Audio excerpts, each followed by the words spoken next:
انسان نہیں رہا، حسن نہیں تو حسن گلستہ نہیں رہا، ہے کارواں مگر وہ خودی خواہ نہیں رہا، لیکن یادوں کے دریچوں میں ہم ان کو یاد کرتے ہیں۔ آئیے آج کی کامیاب صدارت جناب عزت مآب فخر قوم ہندی اردو ایکتا کے پرتیک گوہر نایاب گزارش کریں وہ تشریف لائیں اور ایک چھوٹا سا تعارف پیش کر دیں نواب احسن صاحب کا، اور اس کے بعد نعت رسول سے اس بند کا آغاز، اور اس کے بعد کہ اس کی شخصیت، اس کی زندگی، اس کے رجحانات اور اس کی جہتوں سے متعلق اس شاعر کا اندازہ پتہ چلے کہ اس شاعر نے اپنی زندگی میں شاعری کے سفر کو کس نہج اور کس انداز کے ساتھ آگے بڑھایا اور اپنی منزل تک پہنچایا۔ یہ بات کہ نواب احسن صاحب کی شاعری کا تعارف کرانا شاید میرے لیے مشکل ہوتا، کیونکہ نہ میں نے اس دور کو دیکھا نہ اس زمانے کو دیکھا جب نواب احسن صاحب کی شاعری تھی، لیکن ان کے ہم اثروں ہم خیالوں سے بات کرنے کے بعد جو مشاہدات اور جو باتیں سامنے آئی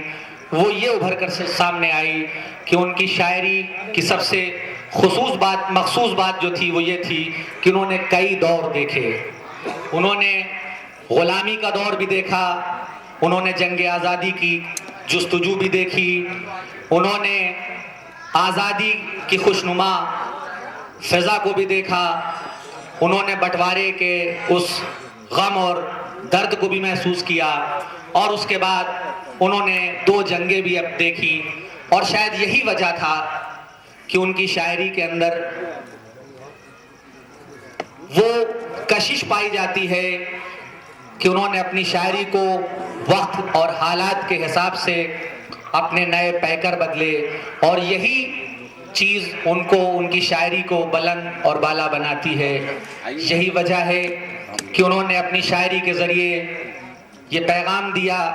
ایسے تو وہ ایک زمیندارانہ خانوادے سے تعلق رکھتے تھے، ان کی پرورش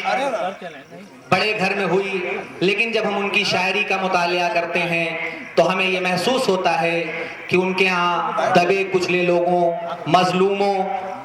کے درد اور غصے کا احساس ان کی شاعری میں ملتا ہے۔ یہی بات ہے کہ جو ان کی شاعری کو اچھا اور سادہ بناتی ہے۔ یہ بات کہنے کی نہیں ہے کہ انہوں نے اپنی شاعری کو عروج پر پہنچایا، اور اس کے بعد وہ وقت بھی دیکھا